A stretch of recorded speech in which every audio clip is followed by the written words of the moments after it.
오늘도 우리와 함께 하시는 하나님께 또 예수님께 감사드리고 또 성령님을 의지합니다. 또한 예담 새벽 기도에 예수님을 정말 닮기로 소망하는 또 하나님의 자녀로서 이 기도에 또 참여하게 해주신 하나님께 감사드립니다. 오늘 우리가 배울 베드로와 고넬료는 정말 예수님을 닮기를 사모하는 사람들이었습니다. 그들의 믿음과 신앙을 통해서 또한 진리로 자유케 하시는 또 길이요 진리 되신 예수님을 만나 뵙는 시간 되기를 간절히 바랍니다. 사도행전 10장 3절로 6절 말씀 가운데 하루는 제9시쯤 환상 중에 밝히봄에 하나님의 사자가 들어와 이르되 고넬료야 하니 고넬료가 주목하여 보고 두려워하여 이르되 주여 무슨 일이니까 전사가 이르되 내 기도와 구제가 하나님 앞에 상달되어 기억하신 바 되었으니 내가 지금 사람들을 욥바로 보내어 베드로라는 시몬을 정하라. 그는 무두장이 시몬의 집에 유숙하니 그 집은 해변에 있다 하더라. 네. 이 하나님의 말씀은 다시 읽어도 정말 큰 용기와 또 소망이 되는 그런 말씀인 것 같습니다. 4절 말씀 가운데 특별히 천사가 이르되 내 기도와 구제가 하나님 앞에 상달되어 기억하신 바 되었으니 라는 말씀이 와닿습니다. 여러분의 기도는 어떻습니까? 여러분의 구제와 봉사는 어떻습니까? 정말 하나님 앞에 상달되어 기억하신 바가 되었습니까? 상달, 위로 전달됐다 이 말이죠. 네. 우리의 기도와 우리의 구제와 우리의 봉사가 하나님 앞에 상달되어 기억하신 바 되기를 간절히 소망합니다. 베드로의 봉사, 이제 베드로는 바로 그를 데리러 온 이 고넬료의 부하들을 융숭이 대접하고 이튿날 아침에 자기 형제 중 6사람을 데리고 가이사랴로 향하여 떠났습니다. 자, 왜 6사람을 데리고 갔느냐? 예, 베드로에게는 부담이 있는 것입니다. 이방인의 집에 들어가서 말씀을 가르치고 함께 교제해야 되는 것이 그 당시에 여전히 유대계 그리스도인들에게 금기사항이었기 때문에 바로 증인들이 필요했습니다. 그 보자기에 가증한 짐승들을 잡아 먹으라 하셨던 하나님께서 말씀하신 뜻이 무엇인지를 분명히 알았고 이제 이방인을 향한 복음 선교의 장벽을 허무는 그런 하나님의 역사가 있음을 믿음으로 그러나 그럼에도 불구하고 그가 말하고 행한 모든 일에 대한 증인이 될 사람들이 필요했습니다. 그래서 6명의 형제를 데려갔습니다. 이렇게 한 것은 자기가 부름을 받은 그 일은 유대인의 신앙과 교훈에 분명히 위배되는 일인 것을 알았기 때문입니다.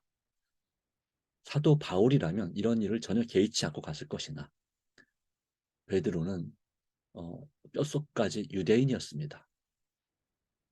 네. 사도 바울은 이방인의 도시인 다소라고 하는 터키, 지금의 터키, 튀르키라고 하죠. 네. 바로 그 지역에서 이방인들과 그러니까 유대인들보다는 이방인들이 훨씬 많은 도시에서 살았고 그럼 태어나면서부터 또한 로마 시민권을 가지고 있었기 때문에 이방인에 대해서 관대했다고 하는 것이죠. 그리고 유대인들이 이방인에 대해서 뭐라고 말하든 그들과 교제하든 말하든 그것에 크게 어, 개의치 않았습니다. 그러나 베드로는 고향부터 유대 나사렛입니다. 가버나움입니다. 가버나움? 네. 사실 그가 주로 산 곳은 그곳이고 그의 고향은 벳세다라고 그렇게 알려져 있죠. 예. 그러기에 그는 또한 그의 성향상 예수님을 3번 부인할 때도 사람들 눈치를 본 것처럼 유대인들의 그런 눈치를 보고 외식하는 일에 종종 그렇게 시험을 당하기도 하였던 것입니다. 그래서 그는 어, 만일을 위하여 바로 증인들 6사람의 같은 유대계 그리스도인들과 함께 동행하여 갔다고 하는 것이죠. 그런 다른 목적도 있습니다. 바로 그들이 예수님을 믿게 되었다는 사실을 증명할 6사람도 필요한 것이었죠. 함께 믿음의 동반자들을 데리고 갔습니다. 자, 베드로가 마침내 이 가이사랴의 고넬료 집에 이르렀을 때에 이 고넬료는 이 그가 로마 백부장임에도 불구하고 로마 귀족임에도 불구하고 그들의 식민지에 바로 지배 계층인 베드로 앞에 엎드려 절을 하였습니다. 그것은 마치 하나님 앞에 엎드려 경배하는 것 같은 그런 마음으로 베드로를 하나님이 보내신 사람으로 믿고 하나님의 사자로 믿고 그렇게 엎드려 절한 것입니다. 그때 베드로가 깜짝 놀랐습니다. 그래서 얼른 그를 말려서 말하기 일어서라 나도 너와 당신과 같은 사람이라 라고 말했습니다. 그래서 그는 이 하나님께만 경배할 것을 얘기하면서 자신이 사람으로서 경배받는 것을 또 절을 그것도 무슨 뭐 우리나라처럼 이렇게 뭐 세배 받듯이 이렇게 앉아서 받는 것이 아니고 또 맞절하는 것도 아니고 서 있는데 예, 땅에 엎드려 절하는 것입니다. 마치 이제 로마 제국은 황제 숭배가 유행했습니다. 황제도 신이었습니다. 그래서 황제 앞에 엎드려 절하듯이 그 신하로서 절하듯이 그렇게 한 것입니다. 고넬료의 마음은 예수님 또 하나님께 절하는 그런 심정이었겠죠. 자, 여기에 대해서 사랑하는 이를 288페이지는 이렇게 기록하고 있습니다. 만일 베드로가 로마 천주교회가 말하던 그런 권위와 지위를 가지고 있었다면, 자, 로마 가톨릭은 이 베드로가 제1대 교황이라고 그렇게 믿고 있습니다. 그래서 예수님께서 그에게 천국 열쇠를 주었다. 실제로 그런 성화가 그림이 있고요. 성당에 가면. 그러기에 이 바로 그가 천주교의 교황으로서 이 고넬료의 숭배를 받는 것이 당연했을 것이다. 또 당연하게 생각했을 것이다 라고 하는 것입니다. 그런데 그런 예수님께서 이 반석 위에 교회를 세우겠다라고 말할 때 그 반석은 베드로를 말하는 것이 아니었다라고 하는 것입니다. 전체 사도들을 지칭하는 것이고 더 큰 의미에서는 예수께서 진정한 반석, 산돌이라고 베드로는 그의 책에 그의 서신 가운데 기록하고 있습니다. 베드로전서 2장에 기록되어 있죠. 산돌이신 그리스도께 나아와. 그래서 그는 베드로는 이 헬라어로 페트라스였습니다. 그래서 또 피터라고 우리 보통 말하죠. 영어로는 조약돌이란 뜻입니다. 바위돌이 바위가 아닌 것입니다.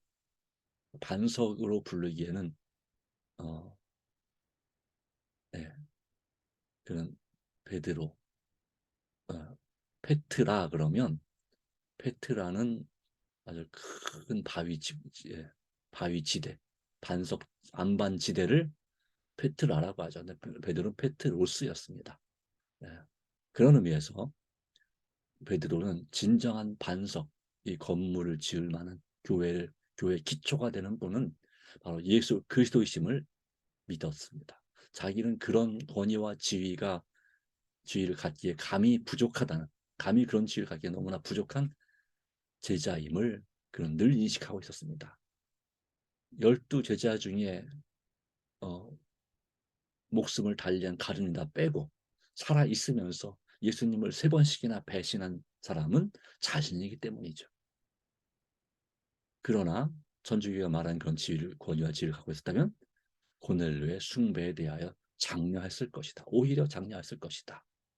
소위 베드로의 후계자라고 하는 자들이 국왕과 황제들을 명하여 저들의 발 아래 절하라고 요구하지만 베드로는 자기를 단지 실수하고 과오에 빠져 잘못에 빠질 수 있는 한 인간에 지나지 않는다고 말하였다.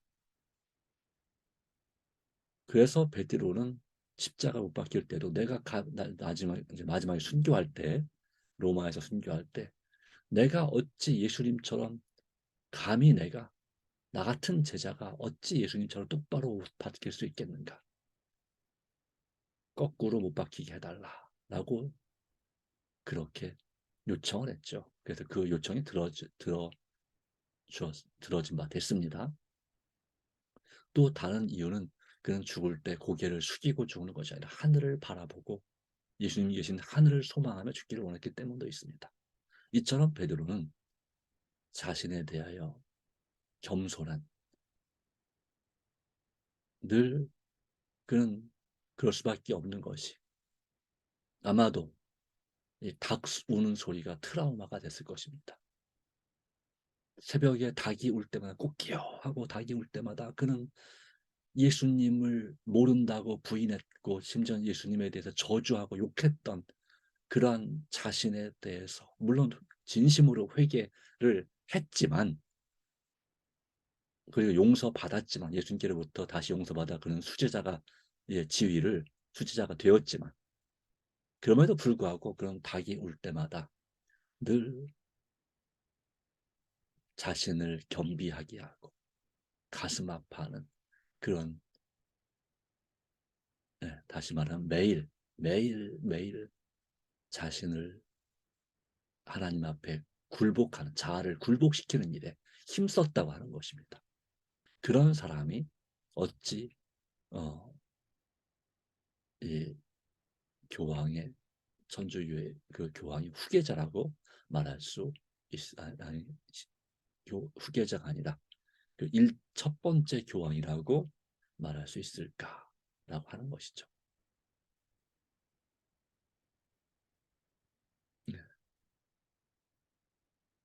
예수님에 비하면 안타깝지만 하나님의 아들의 대리자라고 하는 바로 그 분들은 어, 이 겸손함에 있어서는 천지 차이가 난다고 하는 것입니다. 물론 제가 이 로마 천주교회를 비하하거나 또는 비방하기 위한 뜻은 결코 아닙니다. 어, 우리는 하여튼 우리가 하나님을 믿는 사람들로서, 또 예수님을 믿는 사람들로서 우리는 오직 그분만을 높여야 하고 우리 자신은 주님 안에서 낮아져야 하는 것입니다. 이 땅에 오신 예수님을 닮아서 정말 겸손한 마음으로 자기를 비워 종의 형체를 가지셨던 예수님을 본받아 우리 자신을 날마다 자아를 굴복시키고 자존심을 굴복시키고 주님의 십자가 아래서 거듭나야 되는 것입니다. 또는 주님의 십자가를 통하여 우리가 새롭게 되고 내 자신의 삶의 주도권까지도 내가 주장하는 것이 아니라 예수님께 맡기시는 삶을 살기를 간절히 바랍니다. 그러면 그분께서 우리의 삶을 주장하실 것입니다.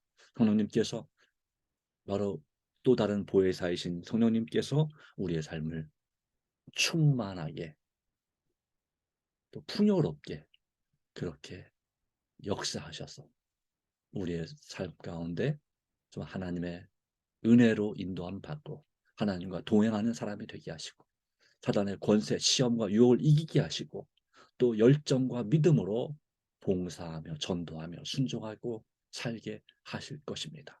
넉넉히 이기게 하실 것입니다. 자, 그 다음 구절 보겠습니다. 살아남는 이들 289페이지. 그러나 고넬료의 믿음과 의는 그리스도에 대한 지식 없이는 완전하다고 할 수 없었다. 그러므로 하나님께서는 그의 의로운 성품을 더욱 개발시키기 위하여 그에게 빛과 지식을 보내셨다라고 기록합니다. 고넬료는 그 성품이 아주 고상한 사람이었습니다. 네, 이미 말씀드린 것처럼 그것은 그의 집안, 가문의 분위기가 그러했다는 사실을 보여줍니다. 그의 부모, 적어도 한 분은 정말 고상하고 의로운 성품을 가진 그런 사람이었다고 하는 것이죠. 어찌 되었든 바로 그는 하나님을 알게 되었고 유대인들과 교제 가운데 살아계신 참 하나님, 유일하신 참 하나님을 하나님으로 믿게 되었고 신으로 다른 신이 없다니 오직 하나님 외에는 다른 신이 없다는 그런 믿음을 갖게 되었습니다. 그의 믿음과 의는 그러나 완전하게 되려면 예수 그리스도에 대한 지식이 있어야 됐습니다. 바로 우리 예수님 십자가에 달려 죽으시고 왜요? 죽음보다 더 강한 사랑으로 우리를 사랑하셨기 때문에 사랑하시기 때문에 그리고 또한 죽도록 하나님 앞에 충성하는 그러한 그리스도인의 모본으로서 십자가에 죽으시고 또한 하나님의 능력으로 죽은 지 3일 만에 다시 살아나시고 썩음을 당하지 아니하셔서 사망의 권세를 이기시고 죽음의 종로를 타는 자들에게 자유를 해방을 주신 그리고 40일 후에 하늘로 승천하셔서 이제는 하늘 대제사장으로서 우리를 위하여 중보하시다가 이제 2300주의 예언이 성취된 1844년 이후로 주님께서는 하늘 지성소에서 이제 마지막 하늘 지성소의 봉사 하늘로 옮겨진 모든 인류의 죄를 의인들의 죄죠. 다시 말하면 회개한 죄들을 도말시켜서 그 죄의 창시자인 사탄에게로 돌려보내는 그 의식을 그 봉사를 진행하고 계십니다. 마침내 세상을 불행하게 하고 죽음과 공포로 물들인 이 죄인은 그 하나님께 주신 자유의지를 잘못 사용하여서 악용하여서 죄의 창시자가 된 루시퍼 즉 사단에게로 다 돌아가고 결국은 이 세상에서 이 온 우주 전체에는 다시는 죄가 반복되지 않게 하실 바로 그 사역 그래서 이 땅에 선지자로 오셨고 즉 그리스도라는 의미가 세 가지 의미가 있는 것이죠. 선지자로서 그리스도로 오셨고 물론 유대인은 왕이라고도 되어 있지만 즉 그리고 하늘 성소 또 천국에 있는 하늘에서 예수님은 또한 대제사장으로서의 그리스도의 역할을 담당하시고 이제 예수님께서 마침내 영광 중에 온 세계가 볼 수 있도록 의인이든 악인이든 누구나 볼 수 있도록 다시 오실 때에 그때는 이제는 왕으로서의 그리스도로 이 땅에 오시게 될 것입니다. 기름 부음을 받은 자 성경에서 기름을 부음을 받는 사람 그런 그룹은 바로 세 그룹이 있습니다. 제사장 그룹 그리고 선지자 그리고 왕입니다. 물론 선지자에 대해서는 기름 부음을 받은 기름을 붓는 경우가 기록에 그렇게 많지는 않습니다. 그러나 제사장이나 왕에 대해서는 반드시 기름을 부었죠. 하나님께서 엘리야 선지자에게 엘리사에게 기름을 부어 선지자가 되게 하라라고 하는 명령을 내렸죠. 엘리사 그리고 유다 이스라엘 왕 예후 그리고 아람 왕이 될 하사엘에게 기름을 부으라라고 하셨습니다. 물론 이 성경 가운데는 엘리야가 그 엘리사에게 기름을 부었다고 하는 기록은 없습니다. 그냥 그의 겉옷을 던졌다라고 되어 있죠. 그러나 예, 우리가 유대인들도 해석도 그렇고 우리의 기독교의 해석도 그렇고 그리스도는 이와 같은 세 가지 사역을 직분을 함께 하는 존재입니다. 실질적으로 구약시대의 많은 제사장들과 그리고 왕들은 선지자였습니다. 대표적인 예가 있다면 누가 있을까요? 예레미야. 그는 아나도 사람이라고 했는데 아나도 사람들은 대대로 제사장들이었습니다. 제사장 가문이죠. 네. 그는 선지자였죠. 예레미야 선지자라고 하죠. 우리 예레미야 제사장이라고 잘 안 하죠. 또 다윗, 솔로몬 역시 그들은 왕이지만 동시에 선지자였습니다. 그렇죠? 네. 모세도 어떤 면에서는 모세는 예수님께서 나와 같은 선지자 하나를 어, 세우실 거라고 신명기 18장 4절에 기록하고 예언하고 있는데 모세는요 세 가지 직분을 함께 한 최초의 사람이었을지도 아, 최초는 아니겠군요. 왜냐하면 살레방 멜기세덱이 있으니까 이제 지도자로서 백성을 이끈 당시에는 왕이라는 제도가 없었지만 사실상 이 모세는 사사 여호수아가 사사인 것처럼 사사 바로 재판관이자 지도자 이스라엘의 최고 지도자였죠. 왕, 왕 치고만 없을 뿐이지 사실상 왕이었죠. 그죠? 물론 당시에는 예수님 바로 사사 시대는 그 사사 재판관이라고 하는 그 칭호는 신정 정치 하나님께서 왕이시기 때문에 그의 그의 임명을 받은 그 사람들을 사사라고 불렀습니다. 왕이라고 부르지 않았습니다. 왕은 이제 어, 이스라엘 백성들이 왕을 구한 다음에 비로소 사울 왕, 다윗 왕 이런 식으로 불리게 된 것입니다. 그러나 이제 어떤 면에서 사실상 모세는 그런 왕은 아니지만 왕에 준하는 그러한 사사 이스라엘 지도자였고요. 그리고 그는 또 아론이 제사장이 되기 전에 하나님 앞에 이스라엘 백성들을 대표하여 제사를 드리는 제사장이었습니다. 그렇죠?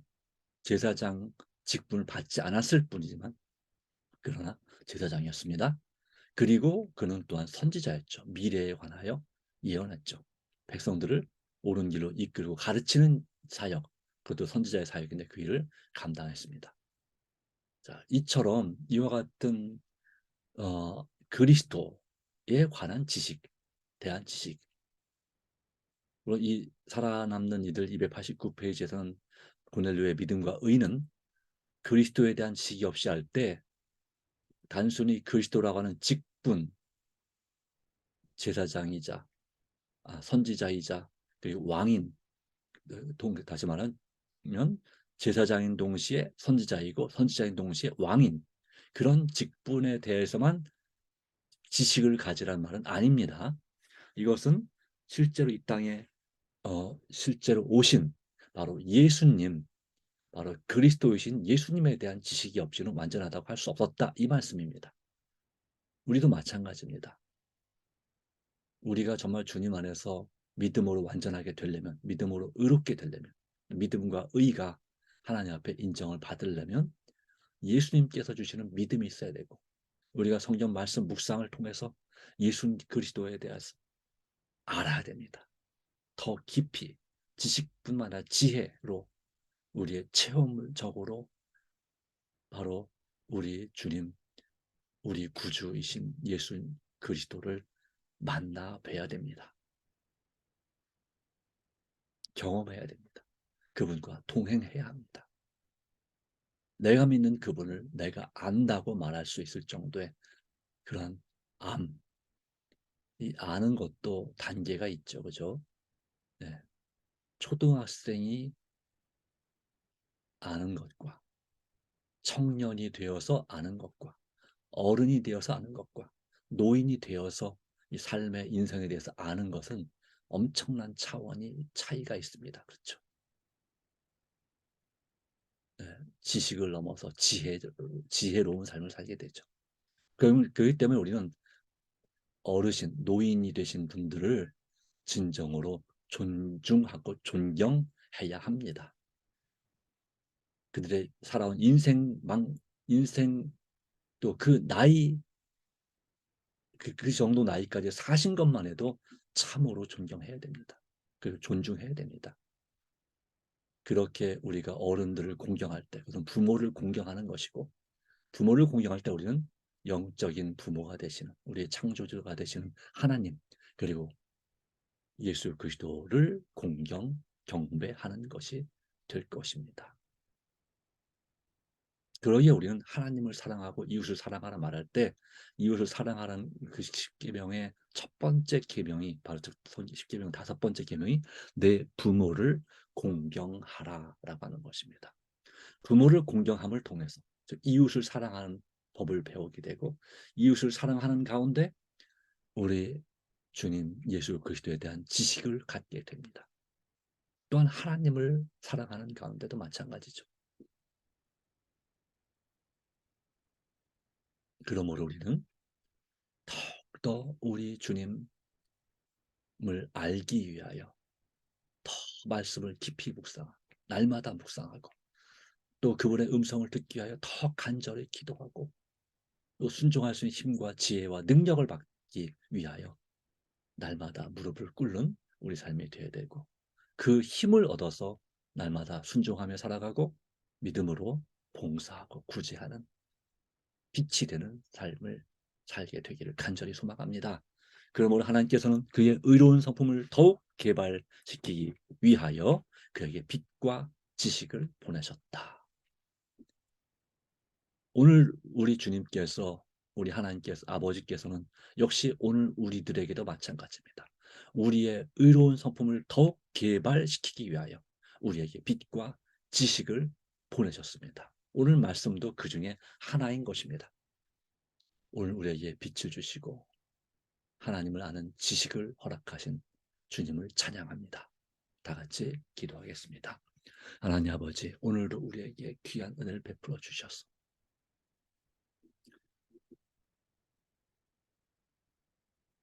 죽을 수밖에 없는 죄의 종의 상태에서, 노예의 상태에서 우리를 사랑하셨을 때 끝까지 사랑하셔서 주님의 사랑의 줄, 곧 사람의 줄로 인도하여 예수님을 믿게 하시고, 또한 하나님의 자녀로서 그리스도인으로서 살게 하여 주심을 인하여 진심으로 감사드립니다. 우리에게 예수님을 알게 해주셔서 감사합니다. 또 하나님을 믿는 그 신앙을, 또 진리를 또한 깨닫게 해주셔서 감사합니다. 진리로 인도해 주시는 성령님께서 역사해 주신 일에 감사합니다. 오 주님, 주님 안에서 우리가 어떤 상황에서도, 좋은 상황이든 나쁜 상황이든 관계없이 늘 감사하며 살게 하여 주시옵소서. 늘 우리 삶에서 주님께 모든 것을 맡기고 시험이 올 때마다 예수님의 이름을 부르며 살게 하시고, 대속해 주신 그 사랑을 더 깊이 알기를 간절히 원하는, 정말 예수님만 바라보고 예수님만 생각하고 예수님을 더 의지할 수 있는 우리 삶이 되게 하여 주시옵소서. 오늘도 그래서 우리의 자아를 굴복합니다. 우리의 모든 영과 혼과 몸을 아버지 발 앞에 맡깁니다. 오늘도 인도하여 주시고, 오늘 우리가 우리 가족과 우리의 이웃과 우리의 민족과 우리의 인류를 위하여 드리는 간절한 기도 꼭 응답하여 주시고들 속히 응답하사 우리 사랑하는 가족들이, 지인들이 구원받게 하여 주시고, 주님의 뜻이 하늘에서 이룬 것처럼 이 온 세상에 속히 이루어지게 하여 주시옵소서. 우리를 다시는 죽음이 없고 죄가 없는 그 나라, 영원한 나라로 인도하실 우리의 왕이신 예수님의 이름으로 간절히 기도드리옵나이다. 아멘. 네, 감사합니다. 하나님의 은혜가 오늘 함께 하시고, 또 이 안식일, 하나님을 만나는 날을 준비하는 귀한 하루 되시기 바랍니다. 개인 기도로 새벽 기도를 마치도록 하겠습니다. 감사합니다.